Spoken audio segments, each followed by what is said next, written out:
Hello guys, wherever you are, good morning, good evening, good afternoon, good night. Welcome back to the First Podcast TV.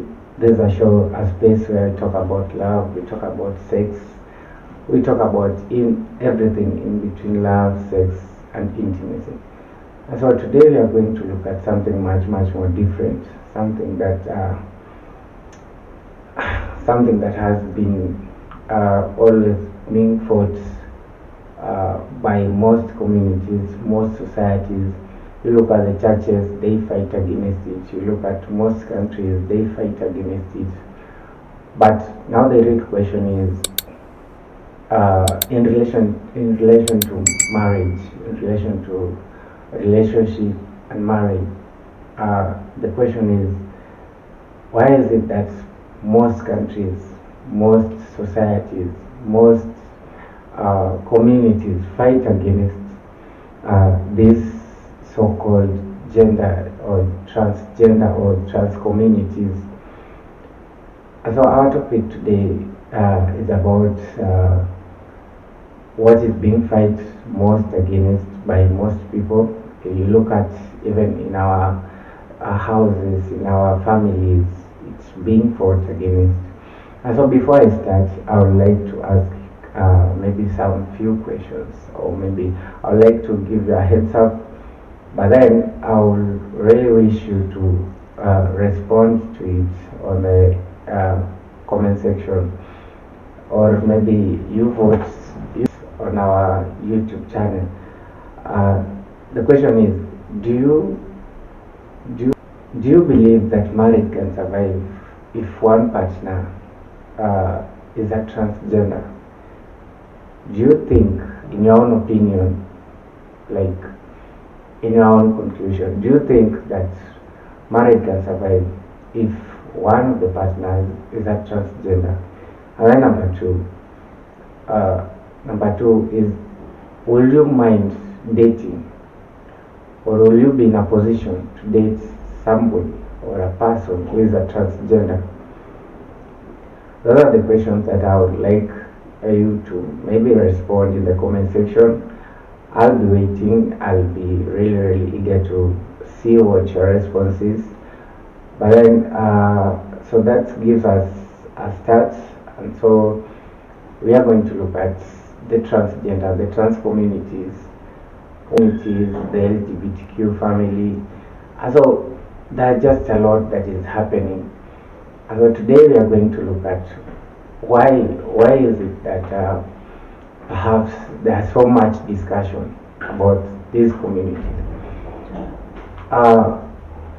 What is a transgender? Maybe let's start from there. Transgender is a person or people that have a different gender from what they were born with. I mean, that is my understanding of a transgender. I mean, this person can be a boy, but he has transitioned into a lady or a girl. Or this person can be a girl, but he has transitioned into a woman, a man. I mean, he has transitioned, so he has transitioned to a. That's why we have the trans woman, and then we have the trans men.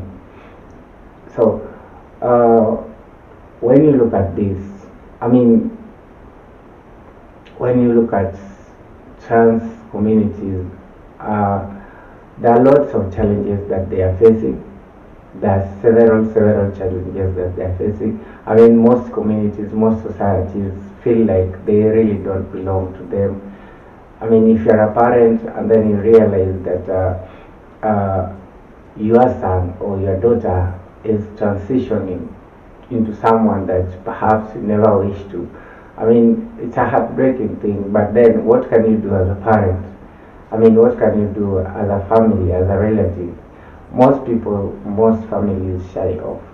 But the real question is that we should ask ourselves: is that did they want all these things? Like, is it that the internet influence is the one causing all this? Because according to me, most transition people, most trans women, or most trans men, uh, it's not their fault. To me, I really feel like it's not their fault, because you see, like, as a parent, I mean, come to think of it, how many parents do you think are out there that are transitioned? We start with the most, I mean, how many people are being raised by transitioned parents? But you are not just in a position to realize it. Because why? They feel like most transition parents, they shy off. They don't want communities to know, to recognize them. And so they have no voice, they have no visibility. And so the question that we always ask ourselves, like, is it their problem to be what they are? Because to me, I don't think it's their problem. Uh, you realize that if you really check keenly, or maybe if you do some research, you'll find that most transition people, they're just born okay. If it's a boy, is born a boy, but now you figure out that it's a biological thing. I mean, the hormones just don't balance. So you find that you are a boy, yes, but you have those things that you want. I mean, when the kids are being raised, you see, they tend to, I mean, as a parent, you, when you're raising your kid, you start watching him or her from the time she has started walking and all that, and then when she is going to school, and then when now what she chooses, like what she wants, the kind of people the kind of kids she plays with, or he plays with. And so this will make you, as a parent, to understand your kid. I mean, if something is wrong with the kid, then you'll be like, I mean, the best way is to just sit with the kid down, ask him or her what is really happening. But you find that when these things are happening, when a parent has realized that his or her kid is started to have some feelings that perhaps he never wanted, they'll end up start discriminating the kid, or maybe they'll start hating the kid for who they are.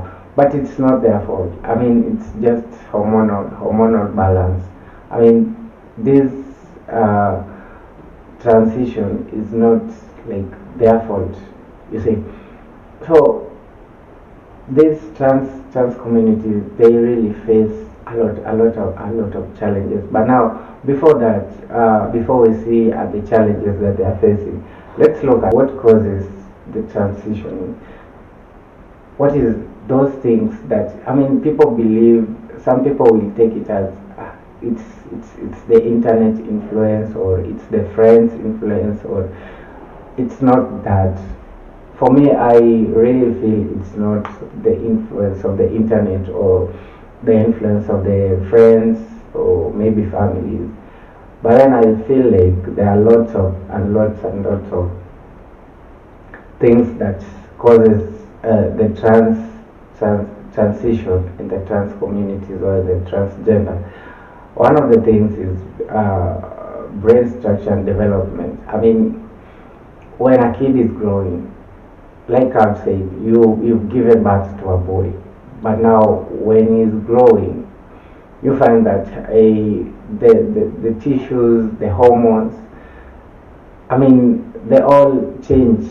Like, he starts experiencing, like, he starts figuring out that, I mean, I should be a girl, and that is it.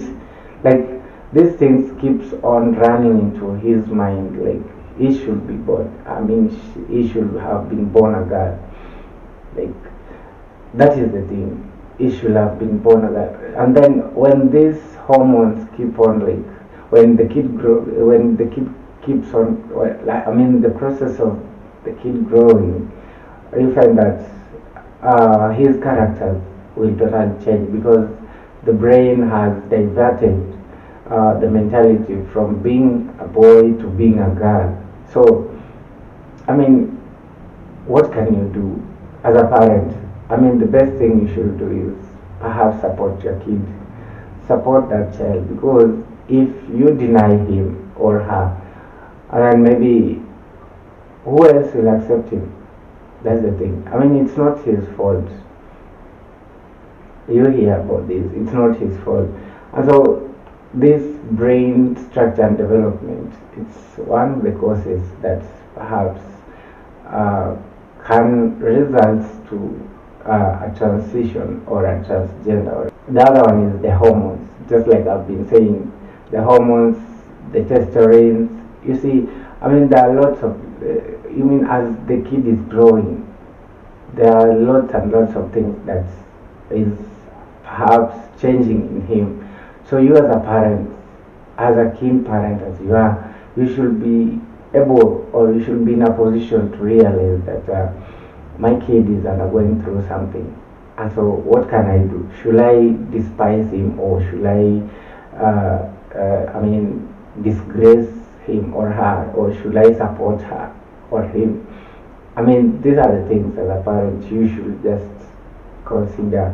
And then perhaps with the people close to him or her, the support you give will determine if the people around him or her will also give him the same support.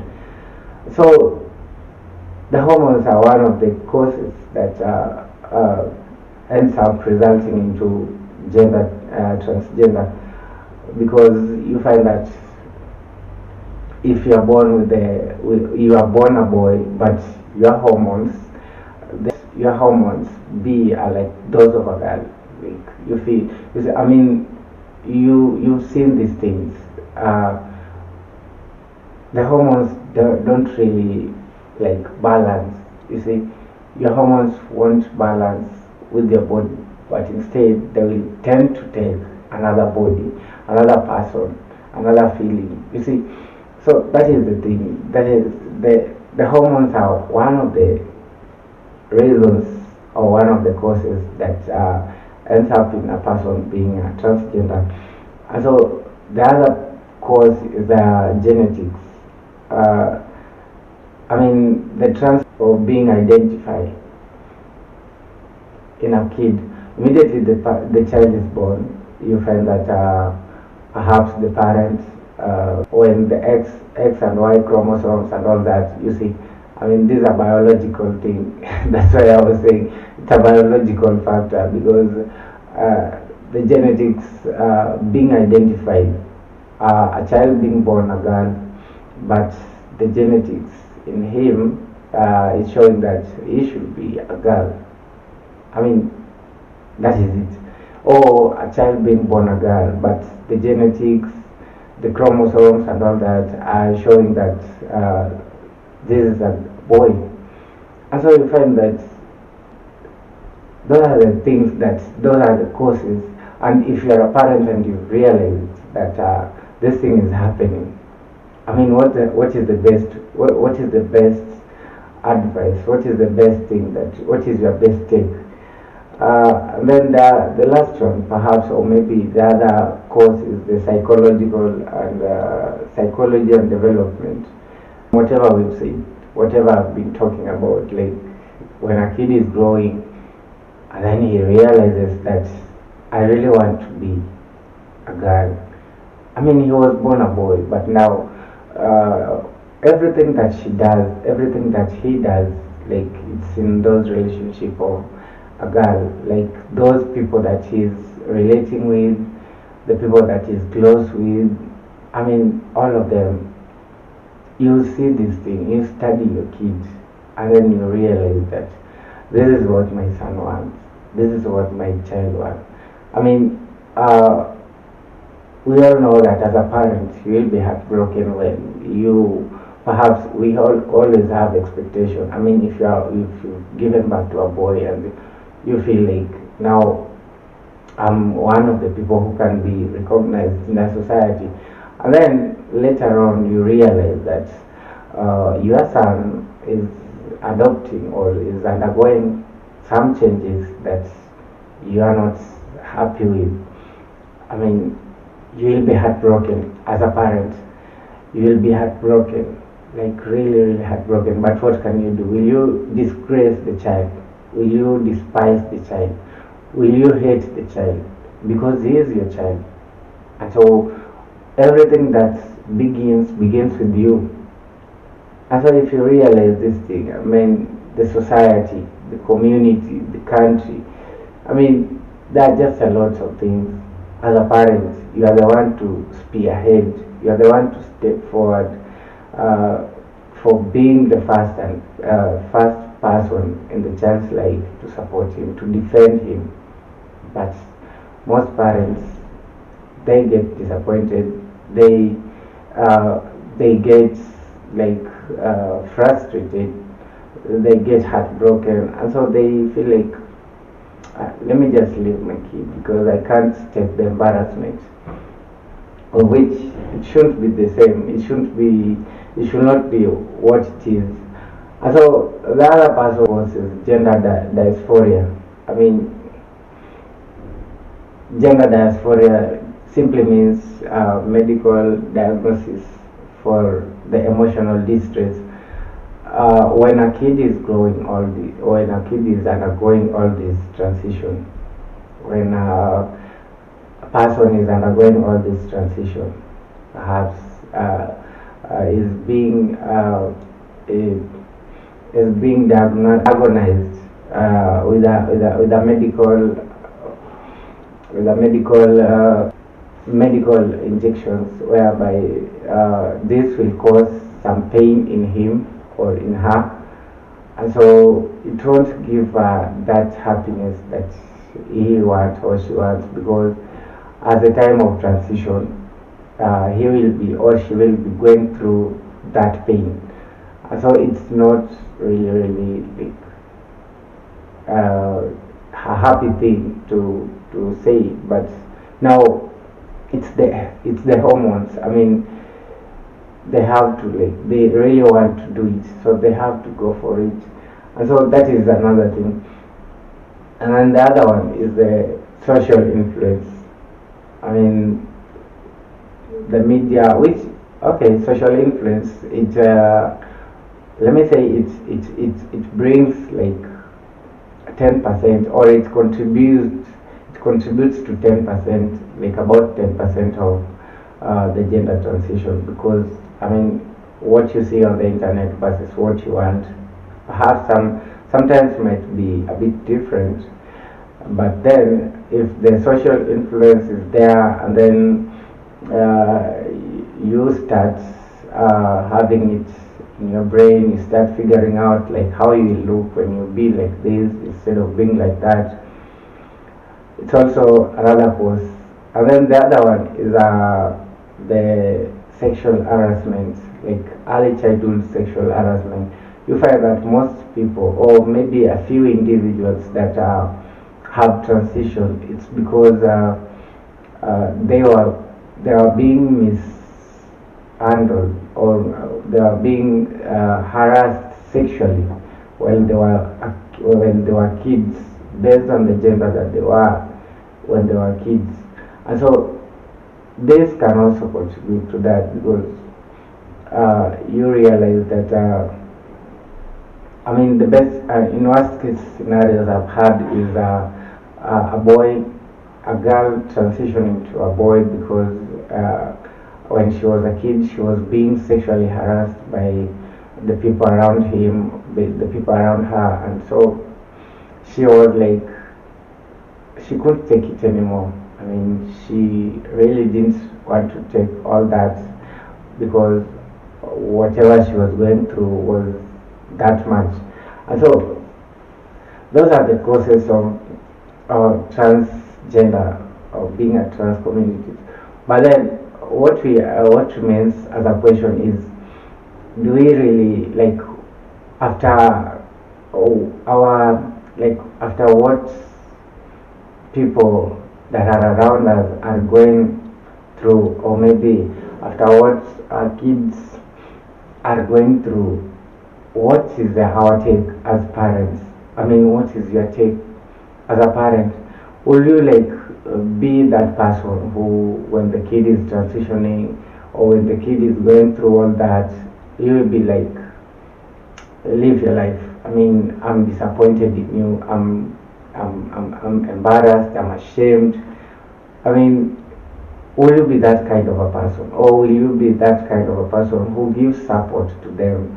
I mean, all these things, this these trans communities, all they want is support. I mean, you look at the most countries, you look at most communities, you look at most societies, they're being fought like every other day. They don't have rights, they don't have anything. I mean, even the legal documentation, some countries don't even give them. Some countries give them empty promises. But the thing is, these people live among us. They live among, they stay with us. I mean, you look at even the parents, most parents. I mean, you are a kid, you're being raised by a parent, and you've never known like what the agenda is. You see, you just see the man and the woman, but you don't know who is raising you. And so this thing, they tend to like after all this transition and maybe they tend to like hide because the community is against them. But just like I said, it's not their fault, neither is it their wish, because perhaps because they were born with the right gender, but now the hormones and the biological structure happening in their body is what is making them to like have the feelings, like making them to undergo all that because they want to. I mean, your body is, it's your body. Your body wants to be like this. I mean, your brain is being trained or is being structured to be in a form of you are responding to the feelings of a girl, or you are responding to the feelings of a man. I mean, nobody can change that because, I mean, God created you, yes, God created you as a male child, or maybe God created you as a female child, but now the biological structure that is going in between in your body, it's not allowing you to accept the fact that you are born a male child, or you are born a female child, or maybe whatever is going around you, the social influence or the sexual harassment. I mean, it's making you to just figure out that I should be this person. I mean, you've seen people being asked, like, if you are, what kind of gender can you be?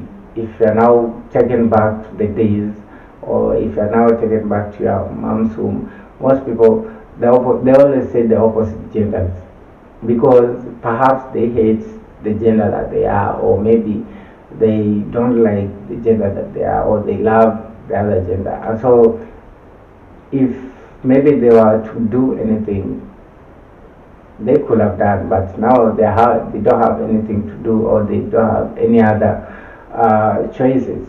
They have to accept. But that this biological structure and all that, they end up being a transgender.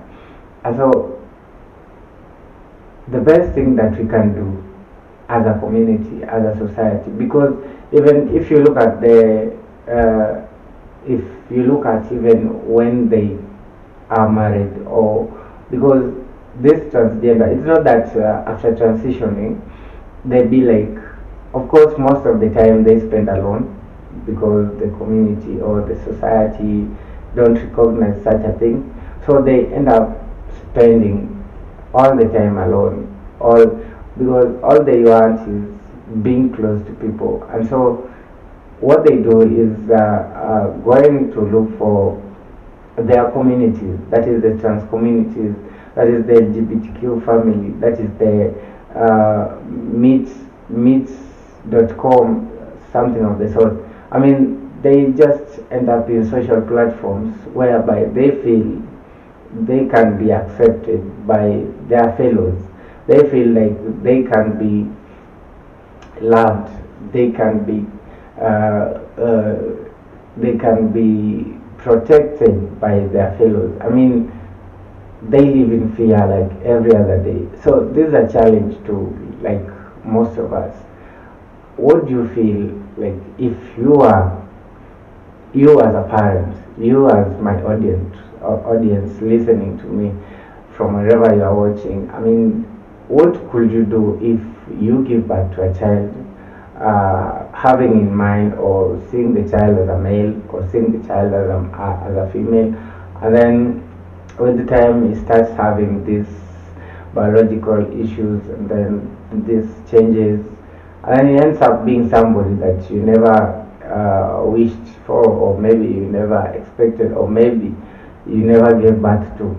So, as a parent, as you, as my audience, as a society, yeah, this person is living in between, in the midst of you.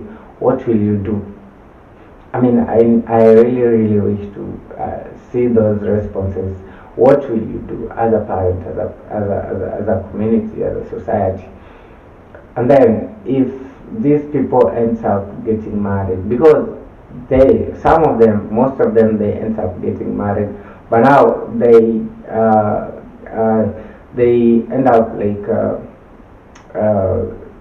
giving birth through sperm contribution, like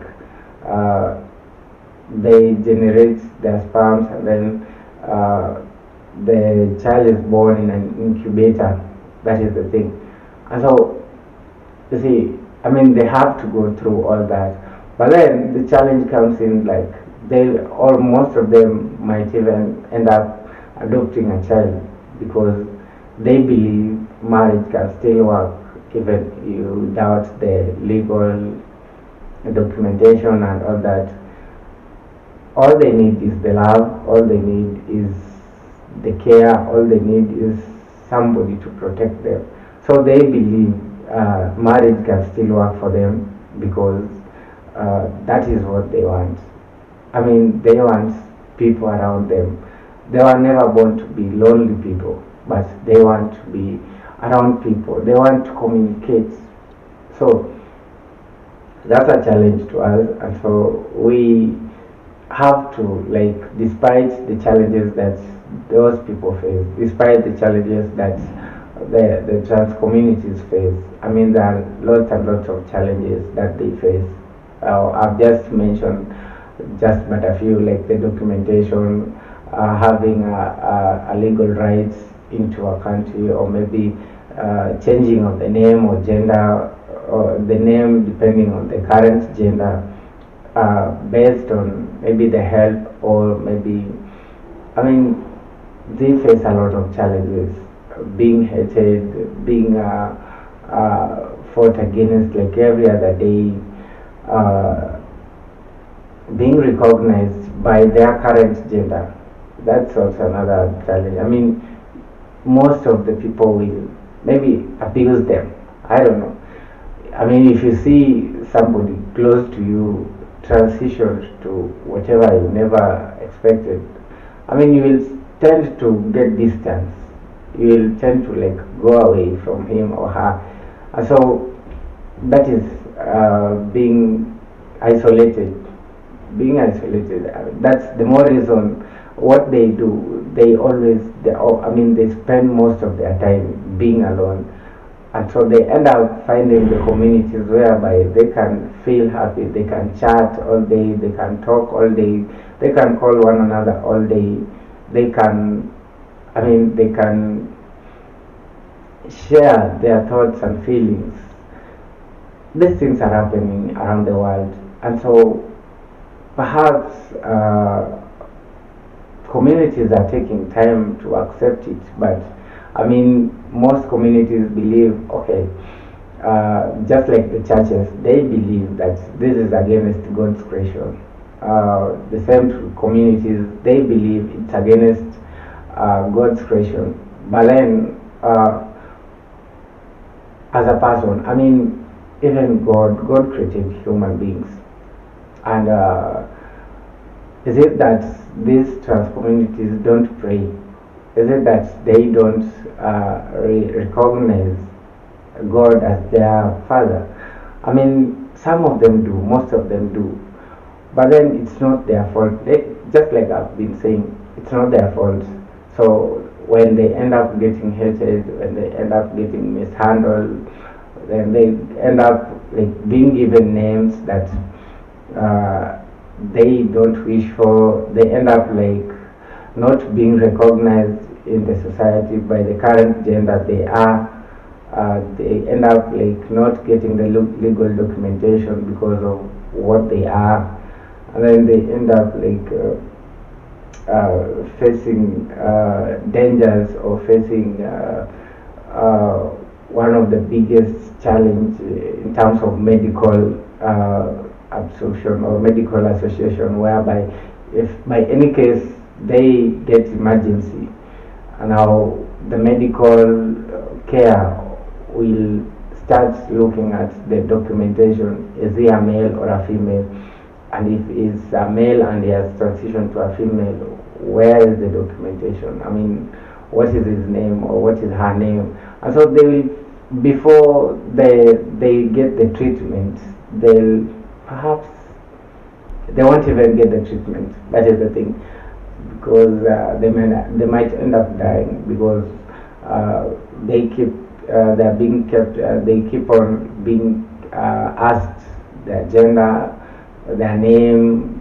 I mean, they face a lot of challenges. But then, that said aside, as for me, I believe, I believe they are redefining what we knew as marriage, because for us we know marriage needs love, marriage needs documentation, marriage can be done in churches, but for them it's all about the care, it's all about love, it's all about the closeness, it's all about protecting each other. I mean, they are giving us such, because for them marriage is another thing.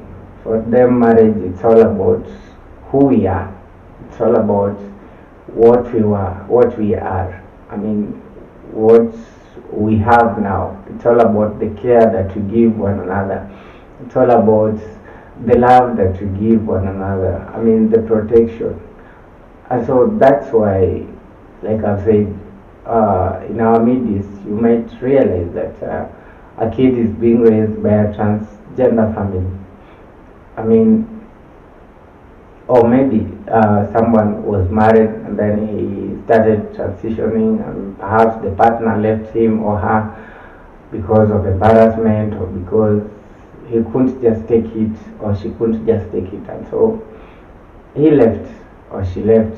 So this person ends up perhaps adopting a child by having another partner who is like more understanding on him or her. And so these things happen, and they do happen, and I believe the society, the churches, the communities, the countries that are fighting these communities, or what is the one reason why we are fighting them? Because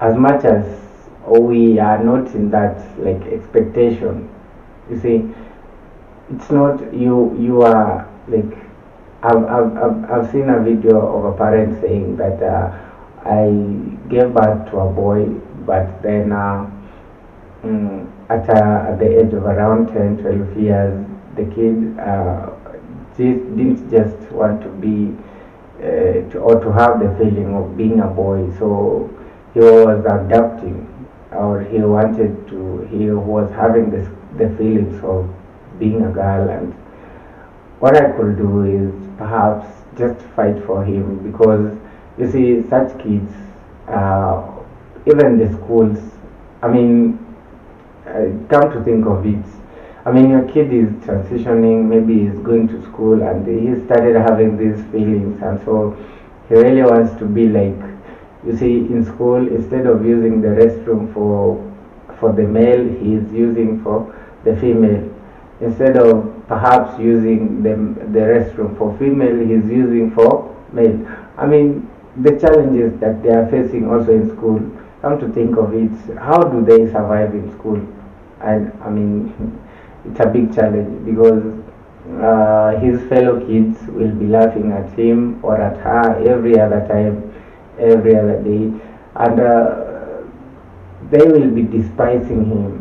And so, you as a parent, what's your take? I mean, what is your take? What is your take as a parent? What do you feel? Like, what do you feel? Like, how will you feel? I mean, what's your take on that? Because it's really a lot to absorb. It's really a lot to accept. I would like to, perhaps end it at that. We've seen the trans community giving us challenge in the essence of, in terms of marriage, they don't consider documentation, but instead they consider what we all also say that we all consider, because for you to get married to someone, you have to love him, you have to cherish him or her, you have to care for him or her, you have to be there for him or her. So that is the exact thing, despite the fact that for us we have to have the documentation, the legal rights, go to the advocates, I mean, do a lot of things, you see, take the bride price and all that, you see.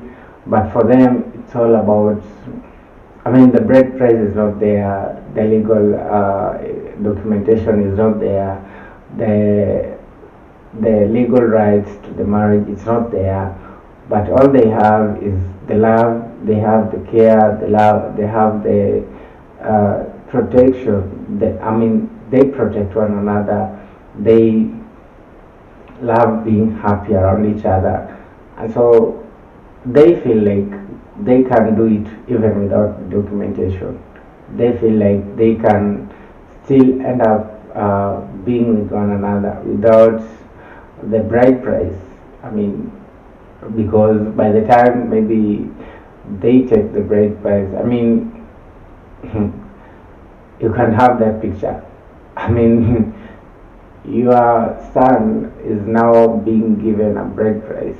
I mean, is being brought, is being married as a woman, so you're being given a bride price as a parent. I mean, the bride price is being paid. I mean, how will you feel? Anyway, that's that. It's a heavy topic. It's a topic that takes a lot of thought, a lot of concern, a lot of, I mean, energy, a lot of mind. It takes a lot of feelings. It takes a lot to accept. But at the end of the day, I've just given you a challenge, assuming you've given birth to a child, and then in the process, in the age of maybe 10, 12, he starts feeling like, no, I should be a boy, I shouldn't be a boy, I should be a girl, or I should be a girl, I should be a boy. And so the challenges you face as a parent, starting from school, coming to the society, your relatives, the country, I mean, as a parent, what will you do? Will you end up leaving a child, or will you end up accepting and supporting your child for who she or he is? I mean, but most, in the worst case scenario that I've had also is, you find that when the kid was transitioning, I mean, the parents left him or left her, and they were like, they never wanted to associate themselves with the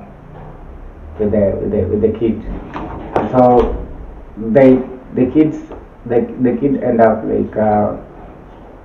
taking poison, or maybe attempting suicide, and so you find that it's not a good thing. I mean, why should your kid attempt suicide just because you don't love him, or just because you don't accept who he is or who she is? And so with all those, with all the discussion of transgender, trans communities, in relation to aspect of love, in relation to aspect of sex and intimacy, Perhaps if you find this episode appealing, if you find this episode more educative, just like I said, I want to hear from you, your response. What is your response about this? Do you believe that marriage can still work without the legal documentation, just like it works for the trans communities? Do you believe that? I mean, if you believe, uh, tell me in my comment section, or drop your comment in the comment section, or perhaps vote on a poll vote on the poll of our YouTube channel, and then I'll be ready to get back to you. So thank you so much for staying tuned. Just like I said, if you find this helpful, please don't forget to subscribe, don't forget to like, don't forget to share with a friend who perhaps needs the kind of talk that we've been having here. As I want to say, thank you so much, guys, for being there, for keeping it on. Until we meet next time. Thank you.